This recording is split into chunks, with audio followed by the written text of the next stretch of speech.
see a backlash against masculinity and a sense that there's something toxic about what is masculinity. this idea of being why is society overly feminized? Well, I didn't ever say that society was overly feminized. So if we're going to discuss my views, we should use my actual words.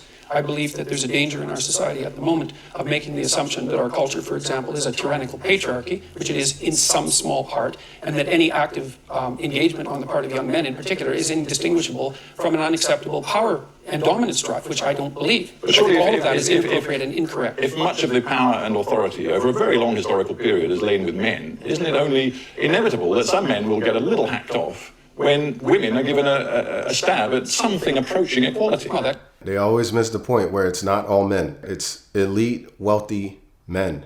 Like, all the power has always been in the hands of the elite and the wealthy. There have been women in that group. Like, somehow all men have to answer for, like, a few? that could be inevitable, but that doesn't make it right, and it's certainly not something that I support. So So you think men's resentment is more important than women's effort to attain equality? I'm not in favor of resentment at all. I think that if you're resentful, something's definitely wrong. Either you need to grow the hell up and take stock of your life, or you have some things to say to people that you haven't been saying. You say science undoubtedly shows us that men and women have different traits, and there's a lot of science to back you up on that. But you say that because of that, men are hardwired to achieve success and to be successful in a way that women are not. No, not at all. I've never said anything like that. I've said that there are biological differences between men and women that express themselves in temperament and in occupational choice, and that any attempt to enforce equality of outcome is unwarranted and ill-advised as a consequence. And yet some of the most successful societies, judged on contentment indices or indeed material success, are those, for example, in Scandinavia. Where the temperamental differences between men and women are larger than in any other society. Well, so you say, you point out that in Scandinavia many more women choose to be health workers than engineers, for example. It's not what I say, it's what the large-scale scientific investigation has revealed. Fair enough. But equally, Scandinavia is full of societies, one could point to Norway, where they've made a specific legislative effort, for example, with a quota of 40% of women on corporate boards or a quota for women to be in parliament. Right. They've specifically engaged in social engineering, and it seems to be working, and it seems to be... It's not, forgive me, but Norway is top of every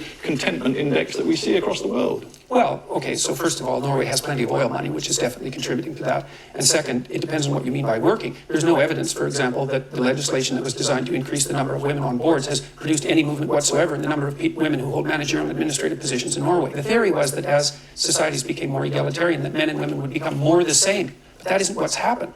What's happened is the biggest differences between men and women now, temperamentally and in terms of their own interest, have manifested themselves in the Scandinavian countries. And so what that will mean is that men and women will make different choices in occupation if you let them have free choice. Now, what are we supposed to do? Are we supposed to stop that from happening? Is that the feminist perspective? Let's get back to a word I used before and ask you directly. Do you approve of, do you think it's a dangerous word, equality? This word equality. I do approve of equality of opportunity, but I think that equality of outcome considerations are detestable and dangerous beyond belief. Yeah, man. If you guys can find an interviewer that's charitable, that actually does the research and provides an interesting dialogue, let me know. Got to pray for these people, man.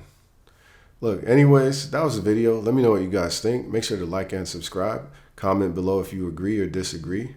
See you guys next time. Peace.